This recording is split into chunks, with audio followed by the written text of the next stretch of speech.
So, TLOU, episode 6.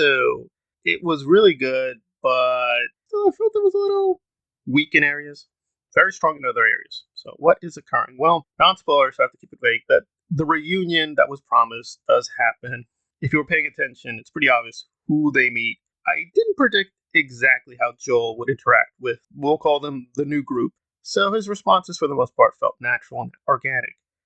I will say, though, I don't know why he's revealing so much information. It just felt like, and remember, I don't know the games at an expert level. Is this what he did in the games? Because it just felt like both sides, Joel and Ellie, and these new, whatever we're going to call them, the rebels, their reasoning just seemed really, really strange. It's the apocalypse, they're not going to take chances.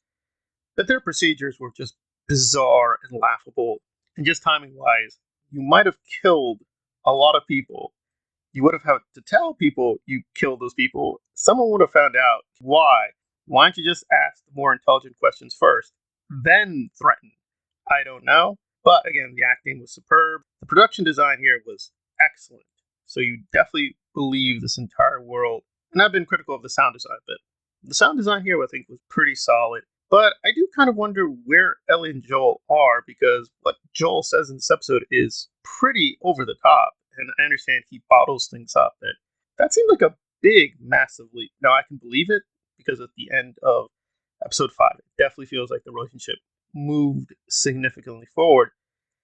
But we didn't really see that. That would have to happen off camera. I guess the closest we can get is that them being very emotional with one another, burying Henry, and okay, I can get that, but it still felt a little wonky that he has moved into sort of, I guess we want to say, protect Grogu mode, and it just felt like a big leap, and I'm not sure how we're going to get there. But again, they've been traveling some time. I guess she is put in danger in a few places, so I guess I could see that it's a now or never situation. But even there, it was like very bizarrely handled. I mean, I understand this is a burden of a kind of middle chapter, because even though the season is drawing to a close, in terms of the episodes, we're past the halfway mark. That this is technically a middle chapter in terms of the story, because not much can happen. And really, this episode could have been pared down to 17 solid minutes and just move on with the story, but they padded it out. Well, we know only two things could happen. Either they will survive or they won't survive. That's really not leaving you many options. And granted, that's the burden of all middle chapters in a story, but you can do things to sort of compensate for what is occurring. The emotional moments were strong, the acting was strong, music and sound really strong, but the writing and directing was above average. It wasn't like average or functional. It kind of reminds me of Star Trek Next Generation, where it had so many good episodes, but then it had those really amazing GOAT episodes. But they also did have a handful of average episodes. This wasn't an average episode. It's still really good. I'm going to give this an 8.15. That's really strong score. I'm judging it against all television episodes. So that's pretty good company. But still, it did feel like a lot of false moments of phony tension, wasting time looking at the landscape and nature. I love those moments myself. It felt very authentic. But again, I have to judge what other people would think. And they're going to be like, okay, nice pretty trees, nice mountains.